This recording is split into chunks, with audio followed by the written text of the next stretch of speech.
real pleasure for me to be here. This whole area of caring for creatures, for animals, has been something that I have been concerned about for many, many years. And it's lovely for me to be speaking to you, because quite often I speak about these things in contexts where people aren't completely convinced. And so it's really lovely to speak here where I know that I am fully among friends. And I did think that by this stage of the morning, having heard so many others and looking at who they were and what their backgrounds were, I thought probably maybe nearly every aspect of theology that I might have wanted to have covered might have been covered.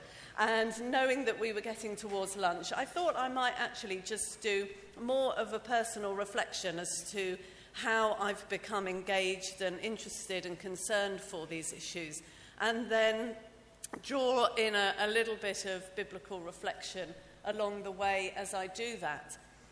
Because I was brought up, always been a Christian, brought up in a very strongly biblical-based family, missionaries through and through, evangelism, church planting, right at the heart of my family, and my family going back through generations, and how I was brought up. And animals never really featured as a part of the Christian understanding that I inherited. A deep appreciation for the natural world, a deep love of the natural world, but never entirely an understanding that our Christian faith might have something to say about animals. And then at the start of my adult life, when I was at university and in the early years of my marriage, I would say that God took me and my now husband on a kind of fast track around issues particularly of social justice and issues of poverty and caring for other people. And for me, that took a slant that was very definitely environmental. And I read a book around the biblical basis for environmental care that really was like an epiphany. It was like the scales fell from my eyes as I suddenly saw for the first time that actually the Bible was relevant for the whole world and had something to say about the whole world and not only human beings. And I think a key moment for me was one time reflecting, I think in the early years of my marriage it would have been, reflecting on the incarnation. So at that point I was going through a period where I was particularly interested in feminist theology. I was finding myself in many different leadership contexts where I was the only woman. And so feminist theology was being really helpful for me as I was working all of this through. And as I thought about the incarnation, I thought, how is the incarnation relevant for feminist theology? Because Jesus came as a man. The creeds, everything I say, the Bible that I read tells me that Jesus came as a man. He didn't come as a woman, he came as a man. And then I came to understand that actually coming as a man meant, of course, coming as a human being. And so women were included in that. Shock horror, but they are. And so Jesus didn't just come as a man, he came as a human being. So then I was beginning to extend that. Well, what relevance does that have beyond human beings? Because he didn't come as a slug or a tree or as a leopard or my bunny rabbit or what have you. He came as a human being. And then it was this moment when the penny dropped, when I suddenly realized that thinking that way was as a result of my theology, which separated human beings out from everything else that had been made. And actually, yes, Jesus came as a human being, but more importantly, he became sarx, he became flesh. He entered into his creation. So being a human being isn't an exclusive thing, it is being part of the whole natural world. And at that moment, this very strong pair of hermeneutical glasses that I'd been carrying for so long got taken off, and a new pair of glasses were put on that then opened my eyes to how much of the Bible was relevant to the whole of what God had made, and how I was reading it through exclusively anthropocentric, human-focused lenses. So I realised, as I'm sure you will have realised many years ago, that Genesis 9, the covenant of God to Noah, as I'd been brought up to read it, actually was a covenant with Noah and with all living creatures. Some 5-6 times, I think it says it in Genesis 9. I realised when I read John 3:16, as has already been referred to, for God so loved people. What? It doesn't say that. It was such a shock when I suddenly realised it said, for God so loved the world. Colossians 1:19-20. I had been brought up very strongly to believe that Jesus' blood was shed on the cross for me, for you, for all people around the world. Now, I still believe that, so don't worry. But Colossians 1:19-20 broadened my understanding out, and I realised that, again, I'd been reading for so many years that Jesus' blood was shed on the cross to reconcile all people to God. And actually it says to reconcile all things. It's that tapanta again, the all things, that everything. And so these new glasses helped me to see what relevance the scriptures had, and helped me to see that creation, redemption, salvation was about all that God had made, not only human beings. Animals suddenly featured in my theology, and they suddenly featured in my understanding, and therefore they suddenly featured in how I needed to live.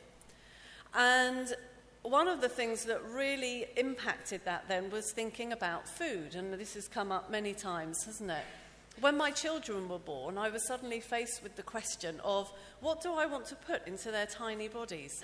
I want them to grow up good and healthy. I don't want to fill their bodies with chemicals and pesticides and rubbish and lots of salt and sugar and E-numbers and etc., etc. So that got me looking at the food industry, got me thinking around issues of organic, and opened my eyes to this whole massive thing that is the food industry, and got me moving along those lines. And as a part of that, I began questioning meat and the sort of meat that we were eating as a family and that I was feeding my children.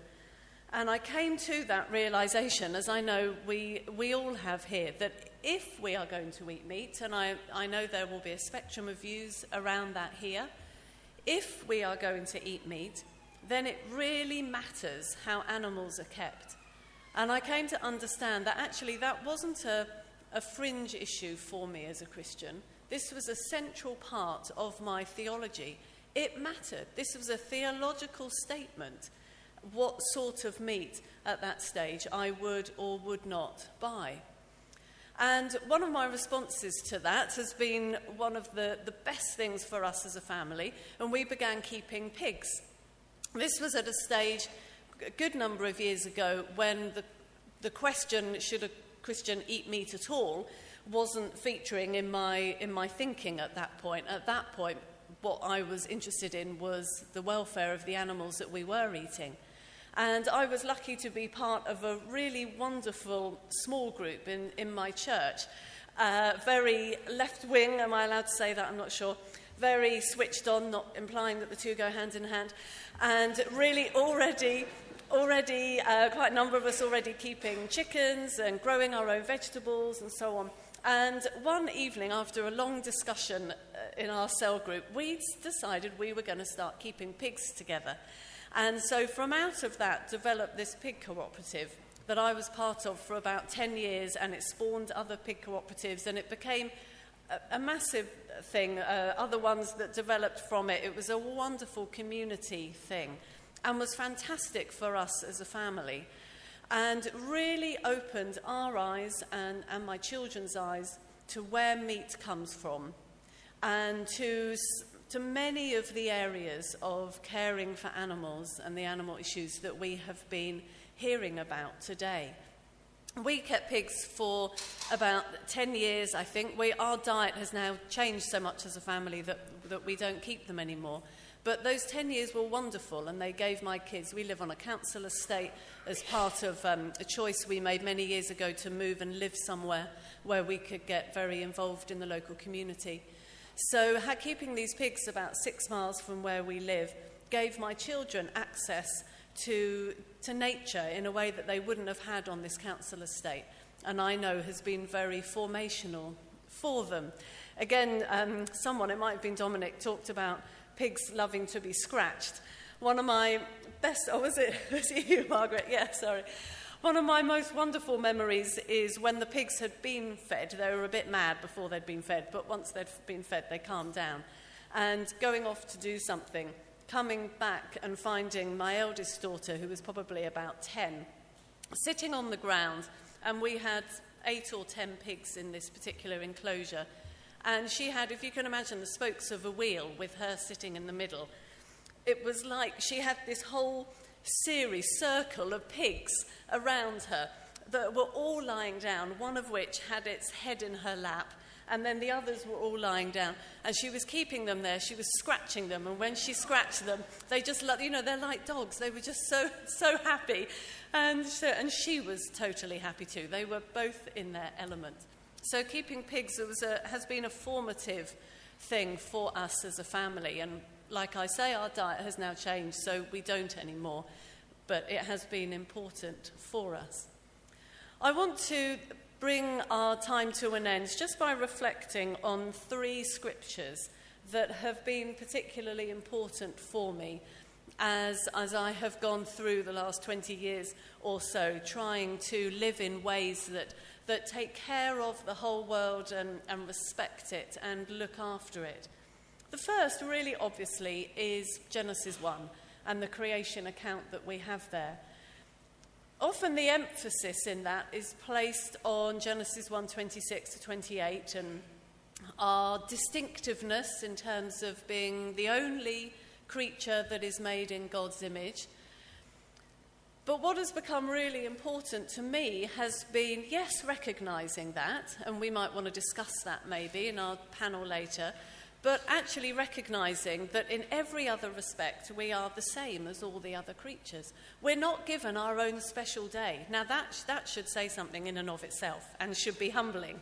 We might think, we ought to have had our own day of creation, but we haven't.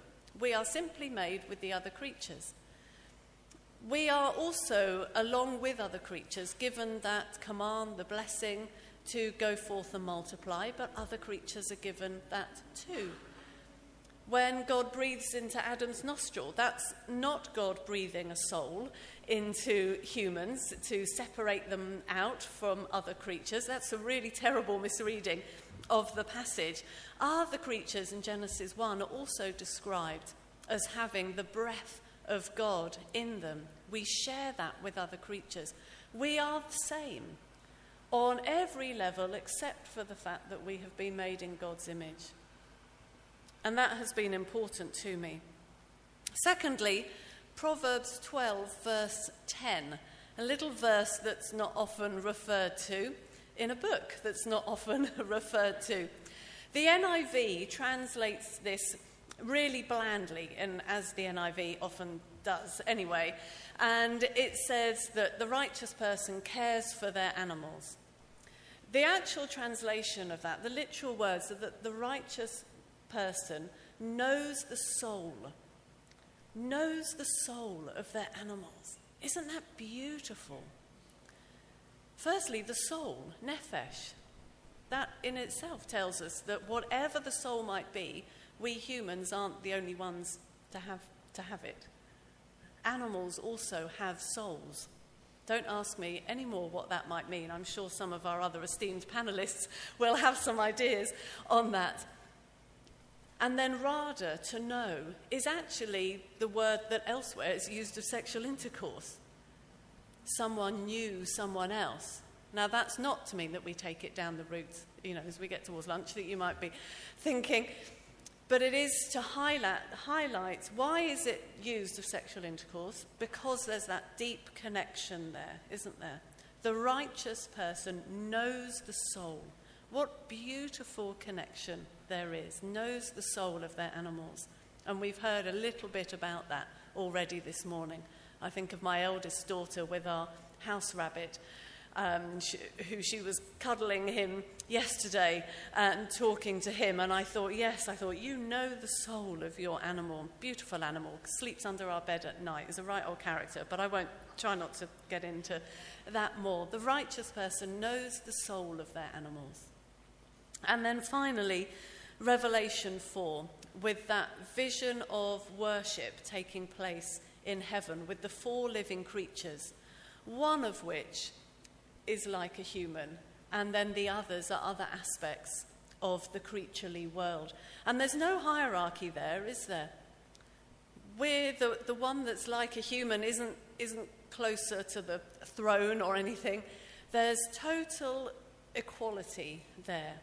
Now, you might know that Revelation 4 the book of Revelation isn't always a vision of the future. Often, particularly in this part around Revelation 4, actually it's a vision of the present. It's what is happening now. So this isn't just, this is what the future's going to be like. This is what is happening in heaven now. That all creatures are coming together to worship God. And we see glimpses of that elsewhere, don't we, in some of the Psalms that have already been mentioned. And as we close this morning's session, I wanted to leave you with that vision in Revelation 4. Yes, something to be worked towards in the future, but actually something to be actualized now. It is happening in heaven now. So as we pray, may your will be done. May your kingdom come on this earth now, as it is currently happening in heaven. That is what we are working towards, working into, living our lives for, that we might enable all creation to worship and to sing God's praises along with ourselves. Thank you.